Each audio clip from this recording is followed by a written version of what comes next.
ये वाली वीडियो में हम देखने वाले हैं फार्माकोलॉजी का second chapter that is drug acting on the peripheral nervous system का fourth part that is anticholinergic drugs के बारे में।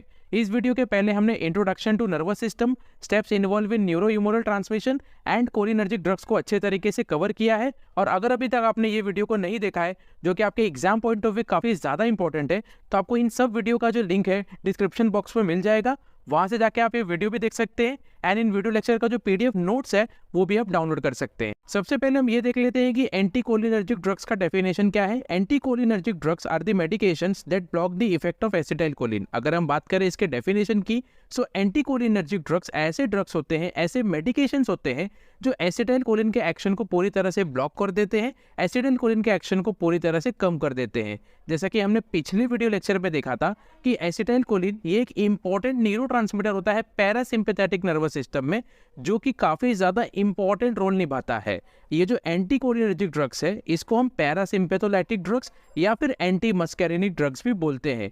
होप आपको ये जो डेफिनेशन है एंटीकोलिनर्जिक ड्रग्स का वो अच्छे तरीके से समझ गया होगा। नेक्स्ट हम देख लेते हैं क्लासिफिकेशन ऑफ एंटीकोलिनर्जिक ड्रग्स के बारे में। सो बेसिकली 3 मेन पार्ट में एंटीकोलिनर्जिक ड्रग्स क्लासीफाई हुए हैं। सबसे पहला है नेचुरल अल्कोलॉइड्स, जिसके एग्जांपल है एट्रोपिन एंड स्कोपोलामाइन। स्कोपोलामाइन को हम हायोसिन भी बोलते हैं। सेकंड है सेमी सिंथेटिक डेरिवेटिव्स, जिसके एग्जांपल है home atropine, atropine methyl nitrate and scopolamine methyl bromide. इसके बाद है सिंथेटिक अल्कोलॉइड्स। अभी जो सिंथेटिक अल्कोलॉइड्स है ये अगेन 4 मेन पार्ट में क्लासीफाई हुए हैं। सबसे पहला है anti secretory anti spasmodic agent, जिसके एग्जांपल है isopropamide, dicyclomine and propantheline. Second है मिड्रिएटिक्स, जिसके एग्जांपल है साइक्लोपेंटोलेट एंड ट्रोपिकामाइड। थर्ड है वेसिको सिलेक्टिव एजेंट, जिसके एग्जांपल है ऑक्सीब्यूट्रिन। एंड लास्ट है एंटी पार्किंसोनियन एजेंट, जिसका एग्जांपल है बाइपेरिडिन एंड ट्राइहेक्सीफेनिडिल। अब यहाँ पे हमने जितने भी ड्रग्स को देखा है इसके अंदर से सबसे इंपॉर्टेंट ड्रग है एट्रोपिन। एट्रोपिन एक ऐसा ड्रग है जो कि क्लासिक एग्जांपल है एंटीकोलिनर्जिक ड्रग्स का। इसके बाद हम जितने भी फार्माकोलॉजिकल सेक्शन पढ़ने वाले हैं उसके अंदर हमें ज्यादातर एट्रोपिन के बारे में ही देखने मिलेगा। नेक्स्ट हम देख लेते हैं pharmacological action of anticholinergic drugs के बारे में, यानी कि हमारे बॉडी के अंदर एंटीकोलिनर्जिक ड्रग्स का क्या क्या एक्शन एंड कौन कौन से इफेक्ट हो सकते हैं। जैसा कि अब भी हमने क्लासिफिकेशन में देखा था कि एट्रोपिन एक काफ़ी ज़्यादा इंपॉर्टेंट ड्रग एंड एक क्लासिक एग्जाम्पल होता है एंटीकोलिनर्जिक ड्रग का। सो हम एट्रोपिन को एज एन एग्जाम्पल लेकर एंटीकोलिनर्जिक ड्रग के फार्माकोलॉजिकल एक्शन को देखेंगे। सो सबसे पहला है CNS यानी कि सेंट्रल नर्वस सिस्टम। एट्रोपिन है overall stimulation action on central nervous system, but hyoscine produces depressant action on central nervous system. Atropine central nervous system के ऊपर एक स्टिमुलेशन एक्शन प्रोड्यूस करता है, यानी कि एट्रोपिन सेंट्रल नर्वस सिस्टम के activity को थोड़ा सा बढ़ा देता है। बट अगर हम बात करें हायोसिन की, सो हायोसिन हमारे सेंट्रल नर्वस सिस्टम के ऊपर एक डिप्रेसेंट एक्शन प्रोड्यूस करता है, जिसकी वजह से CNS का जो एक्शन है, जो एक्टिविटी है, वो थोड़ा सा कम हो जाता है। नेक्स्ट है heart. Atropine increases heart rate and produces tachycardia. Atropine हमारे हार्ट रेट को इंक्रीज कर देता है एंड एक टेकिकार्डिया कंडीशन प्रोड्यूस कर देता है। नेक्स्ट है eyes. Atropine produces mydriasis and cycloplegia on I. Atropine हमारी आंखों के अंदर mydriasis and cycloplegia effect produce करता है। अभी मिड्रियासिस एंड साइक्लोप्लेजिया क्या होता है इसके बारे में हम समझ लेते हैं। जैसे कि आप अपने स्क्रीन पर डायग्राम देख सकते हैं, ये है हमारे आंखों के अंदर का डायग्राम। यहाँ पे जो आपको ब्लैक कलर का पार्ट दिख रहा है इसको बोलते हैं हम प्यूपिल। जब प्यूपिल का साइज पूरी तरह से बढ़ जाता है तो इसी को हम बोलते हैं मिड्रियासिस इफेक्ट। और एट्रोपिन क्या करता है, मिड्रियासिस इफेक्ट हमारी आंखों के अंदर प्रोड्यूस करता है। हमारे आंखों के अंदर एक और चीज होता है जिसको हम बोलते हैं सीलियरी मसल। ये सीलियरी मसल जब पूरी तरह से पैरालाइज हो जाता है तो इस इफेक्ट को हम बोलते हैं साइक्लोप्लेजिया इफेक्ट। और एट्रोपिन क्या करता है, हमारे आंखों के अंदर सीलियरी मसल को पूरी तरह से पैरालाइज कर देता है एंड साइक्लोप्लेजिया इफेक्ट प्रोड्यूस करता है। नेक्स्ट है GIT। Atropine reduces motility of GIT and produces anti spasmodic action. Atropine also reduces gastric acid secretion.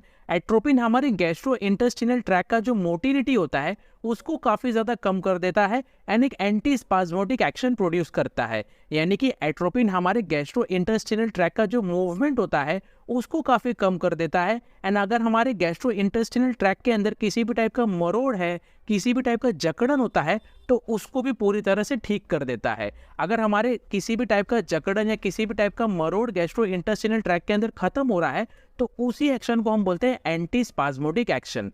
Atropine हमारे गैस्ट्रो इंटेस्टिनल ट्रैक का जो सिक्रीशंस होते हैं उसको भी काफी ज्यादा रिड्यूस कर देता है, काफी ज्यादा कम कर देता है।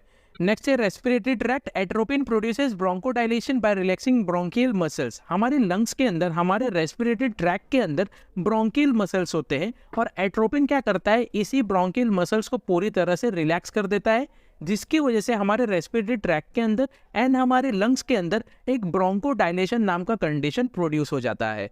नेक्स्ट है glands. Atropine decreases sweating, salivation and lacrimal secretion. Atropine हर एक टाइप के सिक्रीशन को कम कर देता है। एट्रोपिन स्वेटिंग को कम कर देता है, एट्रोपिन सलाइवेशन को कम कर देता है एंड लैक्रिमल सिक्रीशंस को भी एट्रोपिन काफ़ी ज़्यादा कम कर देता है।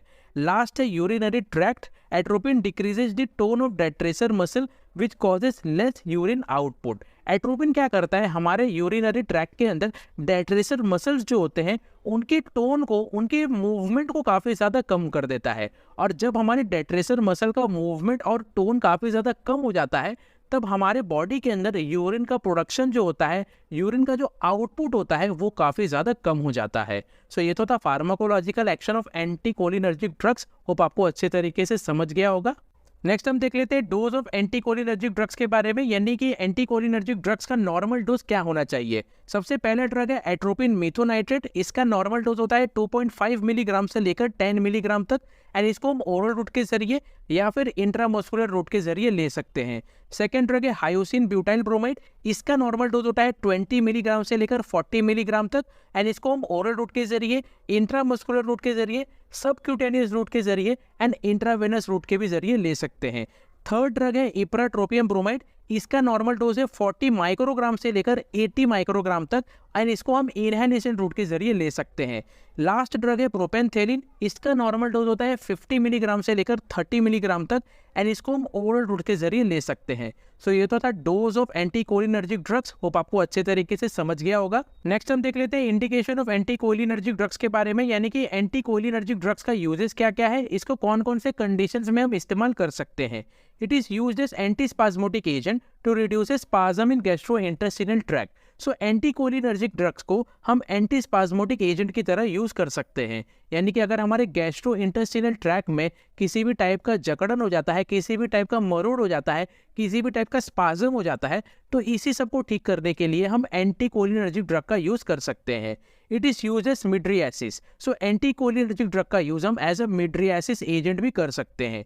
It is use as for the treatment of chronic obstructive pulmonary disease. So chronic obstructive pulmonary disease को ठीक करने के लिए भी हम एंटीकोलिनर्जिक ड्रग का यूज कर सकते हैं। It is use in the treatment of parkinsonism. So anticholinergic drug को हम पार्किंसनिज्म डिजीज को भी ठीक करने के लिए यूज कर सकते हैं। It is use in the treatment of motion sickness. So motion sickness को भी ठीक करने के लिए हम एंटीकोलिनर्जिक ड्रग का भी इस्तेमाल कर सकते हैं। यहाँ पे जो आपको वर्ड दिख रहा है मोशन सिकनेस, इसका मतलब क्या होता है हम ये देख लेते हैं। काफ़ी सारे पेशेंट को आपने देखा होगा कि जब वो ट्रैवलिंग करते हैं तो उनको काफ़ी ज़्यादा वोमिटिंग एंड काफ़ी ज़्यादा नोजिया होता है, उनके काफ़ी सर दर्द होने लगते हैं, तो इसी को हम बोलते हैं motion sickness. And anticholinergic drug इसी मोशन सिकनेस को ठीक करने के लिए काम आता है। It is used in the treatment of organophosphorus poisoning. अगर किसी पेशेंट को ऑर्गेनोफॉस्फरस पॉइजनिंग हो गया है तो ऐसे पॉइजनिंग को ठीक करने के लिए भी हम एंटीकोलिनर्जिक ड्रग का यूज़ कर सकते हैं। It is used in the treatment of mushroom poisoning. काफ़ी सारे मशरूम ऐसे होते हैं जो किसी भी पेशेंट के अंदर एक पॉइजनस इफेक्ट प्रोड्यूस कर सकता है, तो ऐसे पॉइजनस इफेक्ट को ठीक करने के लिए भी हम एंटीकोलिनर्जिक ड्रग का यूज़ कर सकते हैं। It is also used as pre anaesthetic agent. So anticholinergic drug का यूज़ हम as a pre anaesthetic agent की तरह भी कर सकते हैं। For example atropine. एट्रोपिन एक ऐसा ड्रग है जिसको हम प्री एनेस्थेटिक एजेंट की तरह यूज़ कर सकते हैं। सो ये तो था इंडिकेशन यानी कि uses of anticholinergic drugs. Hope आपको अच्छे तरीके से समझ गया होगा।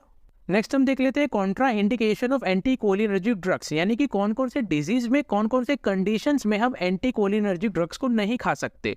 अगर किसी पेशेंट को ग्लाउकोमा है, या फिर अगर किसी पेशेंट को अंजाइना है, या फिर अगर किसी पेशेंट को हाइपरथायरॉयडिज्म डिजीज है, अगर कोई पेशेंट प्रेग्नेंट है, या फिर किसी पेशेंट के अंदर टैकीकार्डिया वाला कंडीशन काफ़ी फ्रिक्वेंट रहता है, और अगर किसी पेशेंट को कॉन्स्टिपेशन काफ़ी बार बार होता है, या फिर किसी पेशेंट के अंदर ड्राई माउथ कंडीशन काफ़ी ज़्यादा रहता है, या फिर अगर किसी पेशेंट को प्रोस्टेटिक हाइपरट्रॉफी नाम का डिजीज़ है, तो ऐसे कंडीशंस में हम कभी भी एंटीकोलिनर्जिक ड्रग्स को नहीं खा सकते। ऐसे कंडीशन में हम कभी भी एंटीकोलिनर्जिक ड्रग्स को नहीं ले सकते। सो ये तो था Contra indications of anticholinergic drugs. Hope आपको अच्छे तरीके से समझ गया होगा। सो यहाँ पे हमारा एंटीकोलिनर्जिक ड्रग चैप्टर अच्छे तरीके से खत्म होता है। So thanks for watching this video guys. अगर आपको इस वीडियो से रिलेटेड कोई भी क्वेश्चन है तो आप हमें कमेंट बॉक्स में पूछ सकते हैं, या तो आप अपना डाउट हमें ईमेल भी कर सकते हैं। इंस्टाग्राम पे भी आप हमसे कनेक्ट हो सकते हैं। इंस्टाग्राम पे हमारा पेज है फार्मा यूनिट नाम से, और ये वीडियो लेक्चर के जो नोट्स है आप डाउनलोड कर सकते हैं। डाउनलोड करने का जो लिंक है आपको डिस्क्रिप्शन बॉक्स में मिल जाएगा।